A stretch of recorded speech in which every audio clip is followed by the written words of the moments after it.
Hello everyone, it's Yoko here. On this channel, since incidents happening in China often don't get much attention outside, I will be sharing information I've gathered about them in English. As I get information from various media, I would love to hear your thoughts in the comments on the video content. If you like it, please subscribe to the channel and show your support. Today, I'd like to share a story related to the services of a gear app that has been gaining a lot of attention in China recently. It's about a company that hasn't been heard of within China until recently, but is suddenly experiencing rapid growth. A notice was issued.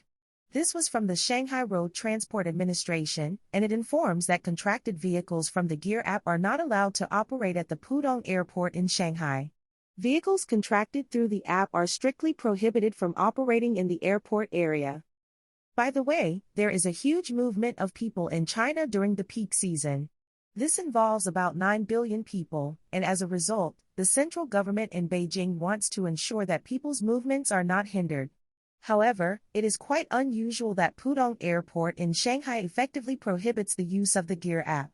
This is because imposing restrictions that would decrease transportation capacity during this period, which is the busiest for movement of people within China, goes against intuition. Another point to consider is geographical. Shanghai has two airports, one being the aforementioned Pudong Airport and the other being the main airport here. This difference might seem trivial, but it matters. The main airport was established before Pudong Airport and has grown significantly over the years. Therefore, while Pudong Airport might be considered a more convenient airport for some areas in Shanghai, for the Japanese community, the main airport is more important. Returning to the topic, while the Shanghai Road Transport Administration has prohibited the use of the scrap app service at Pudong Airport, it is allowed to continue at the main airport. This inconsistency has brought about some speculation and uncertainty. However, if this story had ended here, it might not have garnered much attention. What is noteworthy is that despite the prohibition of scrap app services at Pudong Airport, a specific company continues to offer this service. Amazingly, this is the only case, and it is one of the reasons it has been noticed. There are several gear app services in China, but many of them are banned. Moreover, the app of a local famous company is also banned. By the way, in Shanghai, taxis are called public transportation. A company associated with the main airport is very well known among the Japanese residents in Shanghai, so many people call it Darsan.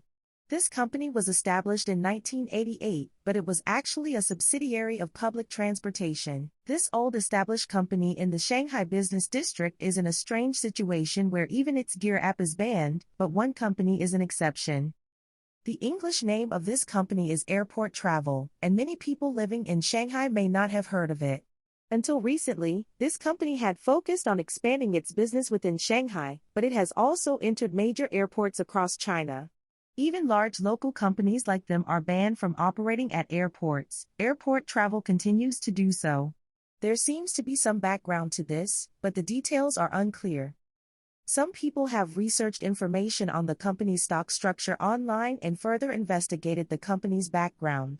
According to this information, Airport Travel is a subsidiary of a large corporation based in Shanghai, which owns 100% of its shares. However, this parent company is also controlled by other companies and individuals.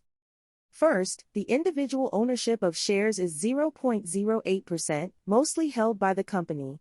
When it comes to the company, it was originally part of the Shanghai Underworld Group. Therefore, it can be said that Airport Travel owns the rights to Shanghai's airports. There are shareholders in the company, but they are individuals. By the way, there are only two shareholders, one with 90% of the shares and the other with 10%. However, according to Chinese customs, when major shareholders are publicly mentioned, they are merely fronts. In other words, there are people behind the scenes who are truly in command. In fact, it becomes clear that when their names are mentioned, there are strings being pulled, whether they are Communist Party officials or members of powerful families. Therefore, fronts are established to create relationships with the outside world. This is a common mechanism in China, and it raises the question of who the true mastermind is. Furthermore, the fact that public transportation, a listed company in Shanghai, cannot do what Airport Travel does suggests that influential figures within the Communist Party are involved. On the other hand, there has been a lot of news on this issue in China recently. As a result, the airport travel app has been disabled for maintenance. All media in China are under the control of the Communist Party's propaganda department, and when the central government finds something inconvenient, it can censor information from domestic media.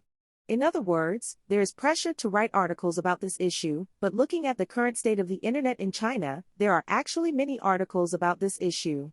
Therefore, it can be said that there are no individuals with enough power to hide the truth, and the truth is not hidden, including those who are operating behind the scenes.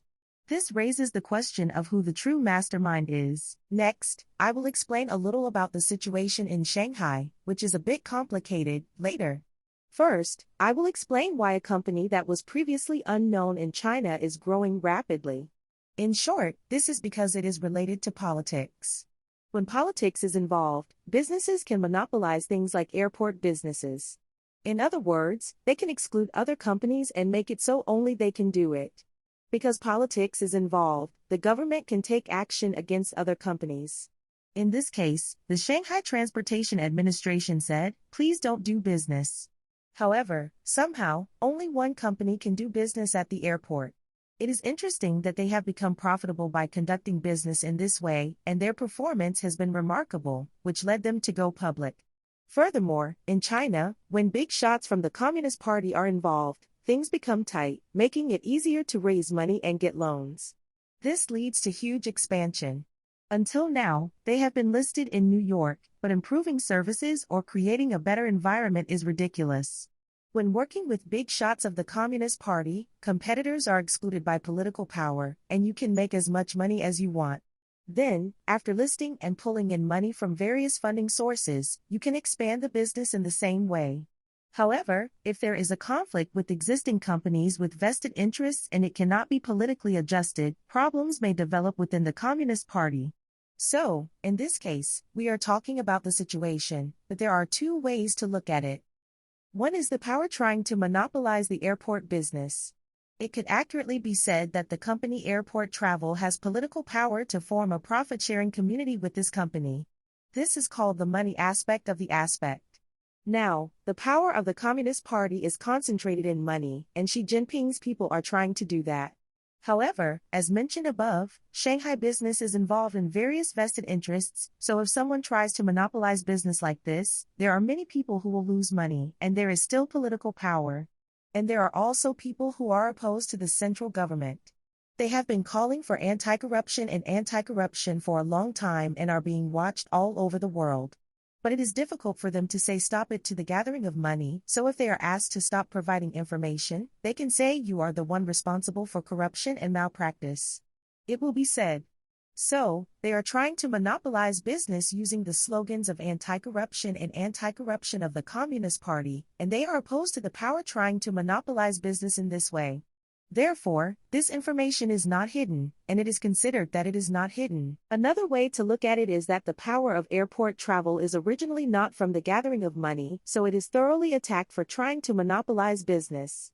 However, Shanghai is a place where various vested interests swirl, so such a thing is possible.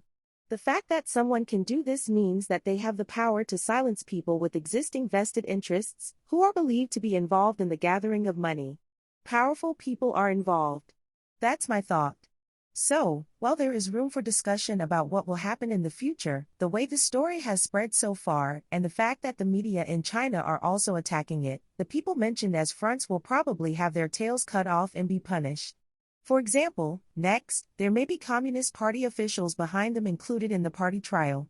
However, if it is considered useful for Xi Jinping and others, the punishment may be limited to cutting off the tail. In China, the economy is worsening and the struggle of vested interests is intensifying. Until now, it was said that the people on the gathering of money side could do as they pleased, but it is becoming increasingly difficult. It is a disaster for them to lose profits. So, they are using the media to leak information and trying to exclude newcomers from the general public. I have explained the reasons why fast-growing companies in China are growing rapidly. This is the end of this story. See you next time.